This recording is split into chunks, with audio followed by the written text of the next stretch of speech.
Salam dari HKBP Kernolong, HKBP tertua di Pulau Jawa.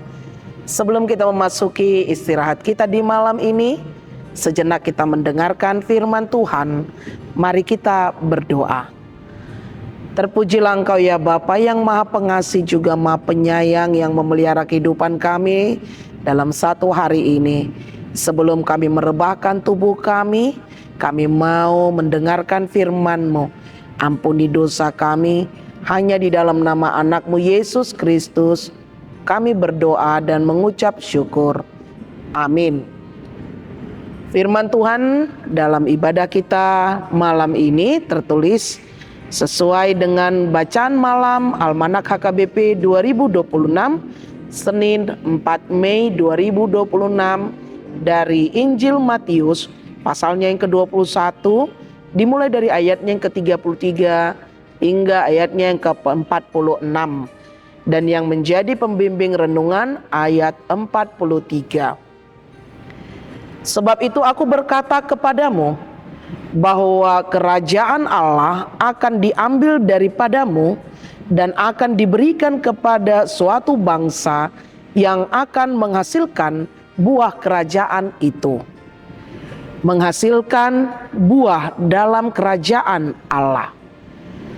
Bapak Ibu saudara-saudari yang dikasihi Tuhan Yesus Kristus, pernahkah Anda meminjamkan sesuatu kepada seseorang, namun barang tersebut tidak dirawat atau bahkan justru disalahgunakan? Tentu yang kita rasakan adalah kecewa yang begitu dalam. Namun dalam nats kita pada malam hari ini, Yesus memberikan peringatan keras kepada para pemimpin agama yang ada pada saat itu. Ia menyatakan bahwa hak istimewa sebagai umat pilihan bisa saja diambil dan diberikan kepada mereka yang benar-benar mau bekerja bagi Allah. Ayat ini merupakan bagian daripada penutup di mana perumpamaan tentang penggarap-penggarap kebun anggur yang jahat. Kebun anggur tentu menggambarkan kerajaan Allah dan penggarap itu sebagai manusia. Menjadi orang dalam atau beragama itu tidak cukup, tetapi Allah mencari hasil nyata. Adapun status sebagai anak Tuhan bukanlah hiasan, melainkan sebuah tanggung jawab besar untuk bertindak sesuai kehendak Tuhan. Dan jika kita terus mengeraskan hati dan tidak menghasilkan kebaikan, Allah bisa saja memakai orang lain untuk mengerjakan setiap rencananya. Bapak Ibu saudara-saudari yang dikasihi Tuhan Yesus Kristus, status kita sebagai anak-anak Allah, hendaklah kita memiliki tanggung jawab. Jangan bangga dengan status hanya karena berlabelkan Kristen atau rajin ke gereja. Tetapi pastikan karakter kita juga mencerminkan kasih Kristus dimanapun kita berada. Baik di rumah, di lingkungan, di tempat kita bekerja. Bapak Ibu saudara-saudari yang dikasihi Tuhan Yesus Kristus, kita juga harus mengetahui apa buah yang kita hasilkan pada hari ini.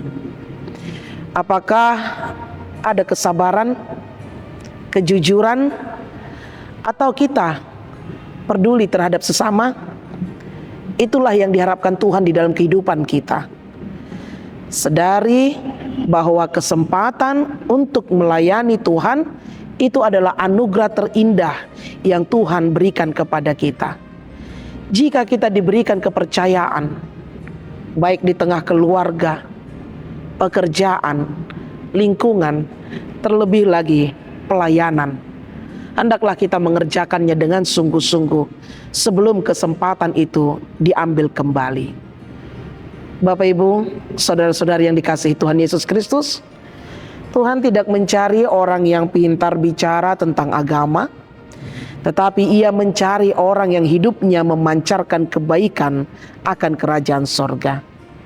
Marilah kita menjadi kebun anggur yang subur untuk kemuliaan namanya selama kita hidup di dunia ini, baik melalui perkataan kita, perbuatan kita, hidup kita yang mencerminkan status kita sebagai orang atau pengikut Kristus. Amin. Terima kasih Bapa atas kebenaran firman yang telah kami dengar. Engkau mengingatkan kami bahwa hidup dalam kekristenan bukan hanya sebagai rutinitas saja, tetapi juga tampak dalam kesaksian dan aksi hidup dan perbuatan kami. Ajari kami Tuhan, di tengah keluarga, pekerjaan, lingkungan, dan dimanapun berada. Kami mau beristirahat, berkati kami. Ampuni dosa kami, hanya di dalam nama anak-Mu, Yesus Kristus, kami berdoa dan mengucap syukur. Amin. Anugerah dari Tuhan kita Yesus Kristus, kasih setia Allah Bapa, dan persekutuan dengan Roh Kudus menyertai engkau. Amin.